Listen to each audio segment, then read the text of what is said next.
This is Joanne 10 Plus brand. My 3-week adventure in Spain. How is it possible to describe in words a hodgepodge of feelings, sentiments, and inspirations, some even contradictory, about all that I learned from trekking Camino de Santiago Primitivo and visiting old cities in Spain? Perhaps this famous short poem is the way to start. Traveler, there is no road. Caminante no camino. By Antonio Machado, translated by Mary G. Berg and Dennis Maloney. Traveler, your footprints are the only road, nothing else. Traveler, there is no road. You make your own path as you walk. As you walk, you make your own road. And when you look back, you see the path you will never travel again. Traveler, there is no road, only a ship's wake on the sea. I went to Spain by myself, not knowing Spanish, and spent 3 weeks there traveling from place to place almost daily. I trekked for 15 days with day 10 as the rest day, around 200 miles, 310 kilometers, up and down the Asturian mountains from Oviedo to Santiago de Compostela. It is considered one of the hardest Camino routes, but also one of the most scenic. I visited 5 old Spanish cities on my own before and after the Camino. I came back with more wisdom, peace, endurance, independence, tolerance, humility, willpower, and goal-oriented determination. Before embarking on the Camino, I spent 3 days in Madrid's art museums. After Santiago, I went to León by myself to visit the city and see the full solar eclipse. Then I traveled to Segovia, Toledo, and Alcalá de Henares before flying back from Madrid to San Francisco. Walking about 15 miles a day for 2 weeks in the peaceful Spanish countryside slowed down the digital speed of life and made me more conscious of slowing down and being deliberate. Trekking in the misty mountains through villages and rural landscapes instilled its quiet maturity in me. I recently developed a liking for economy of words and for slowness in action and judgment. The 3-week adventure was also a photographic feast. I took thousands of photos, some of them spectacular. I will process, edit, and upload them later to my photography website. Though by myself, I was never alone and never felt lonely. God prepared everything I needed before I even realized that I would need it. From a Spanish teacher on the airplane who was going on the same Camino at the same time, to the Bulgarian herb candies gifted to me by a fellow peregrina, pilgrim, a Bulgarian mother who also hiked the Primitivo with her 18-year-old son. A few days later, these herb candies were the perfect cough drops after I caught a cold virus from a hotel's AC in León.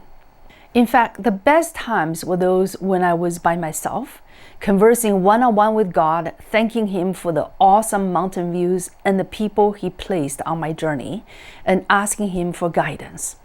When I was hiking solo, I could allow inspirations to arrive on their terms. I could think, reflect, and admire nature and old buildings without the need to listen to others. I love local Spanish cuisines and the Spanish people. I was helped so many times by their genuine kindness everywhere and whenever I needed it. God put the right people in my path at the right time and taught me to trust myself. He also placed them in my care. Personally, an accomplishment more significant than hiking the Camino itself was that I kept my promise to God and to the hiking partner He put in my care and endured till the end. After all, it is a pilgrimage on which I literally walked the talk. I found that the most challenging part was neither language related, thanks to Google Translate, nor physical, but psychological and relational in dealing with my own primordial fears and with my hiking partner. If I were ever to do another Camino, not Primitivo again, in the future, unless I'm blessed with a mutually compatible hiking companion whom I know well. I would rather do it by myself without being tethered to anyone, speaking Spanish or not. The continuous trekking day after day added stress and pain to my knee and ankle. Seeing me limping in pain, a French woman I met on the Camino and hiked with for a day gave me her pain relief cream, even though she might have needed it. I felt the best of humanity from the pure kindness of others without any strings attached, without any expectations for reciprocity. From a Spanish mother and her daughter who offered help with Spanish language without being asked, and from the good-natured, hospitable group of Spaniards with whom I shared the same hostel room. I also experienced the not-so-good part of humanity, which taught me to accept people where they are, the way they are, however different or even wrong. Sometimes the way to deal with it was to ignore, to confront, or to respond with tacit understanding. Forgiveness and letting go, when practiced, remove all undue weight and obstacles. The Asturian mountains were beautiful, but not comparable to the awesome mountains and magnificent landscapes in the western US. Even though I could sleep in a bed and take a shower at each albergue, hostel, I still prefer the total wilderness experience of hiking and camping in the high countries of Yosemite or other national parks in the US.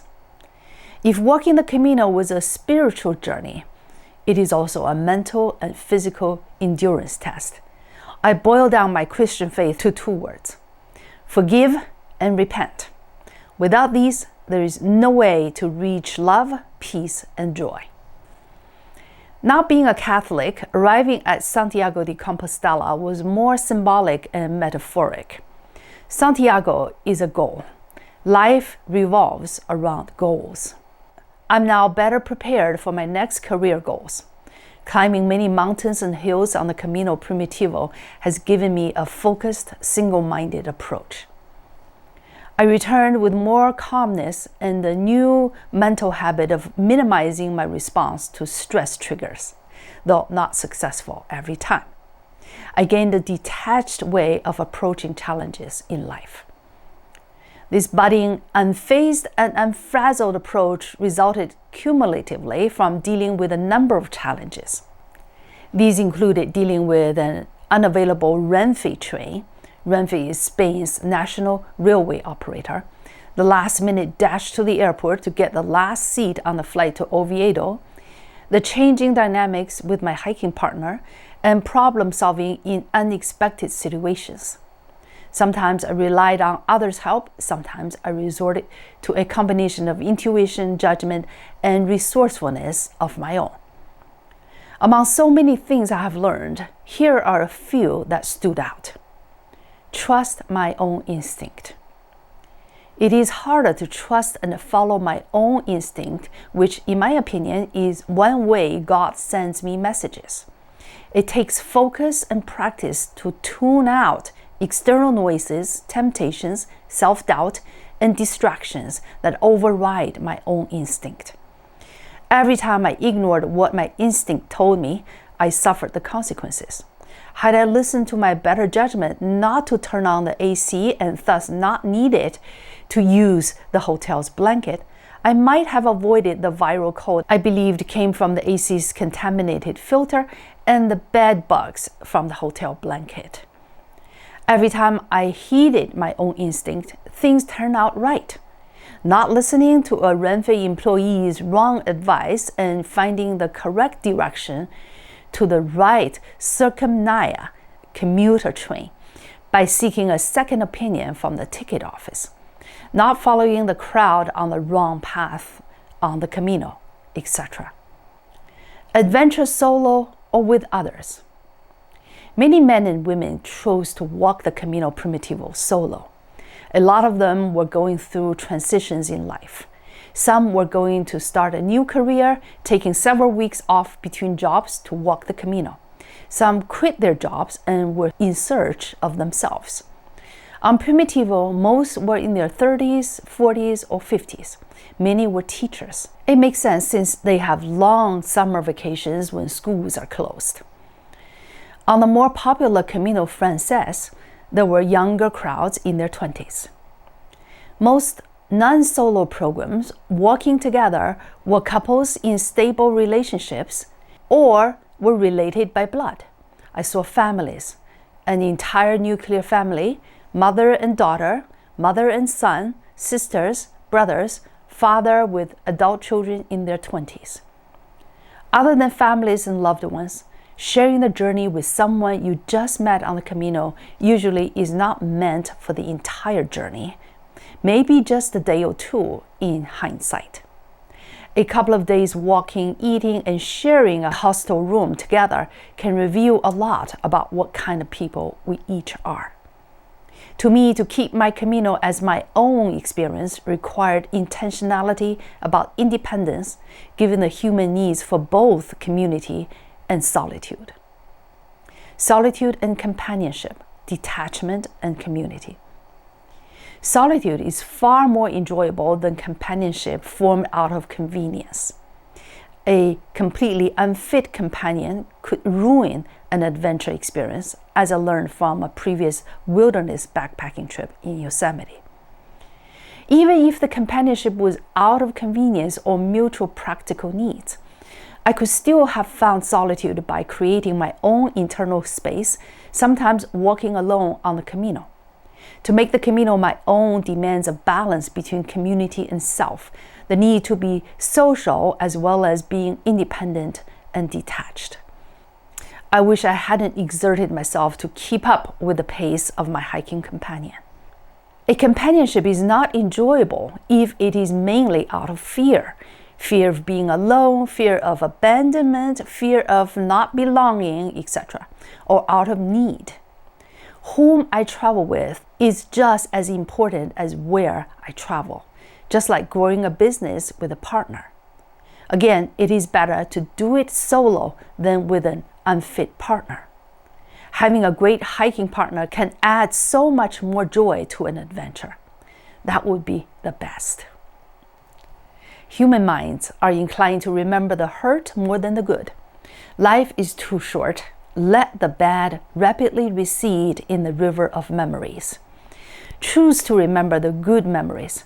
Forgive others' frailties, and forgive mine too. Some encounters are meant for a specific purpose. Once it's over, it's over. None of the encounters with fellow pilgrims were planned or plannable. In each case, I learned something from each person, and then we each moved on. Perhaps that was the beauty of it. No attachment, no expectation, no duty, yet the connection was real.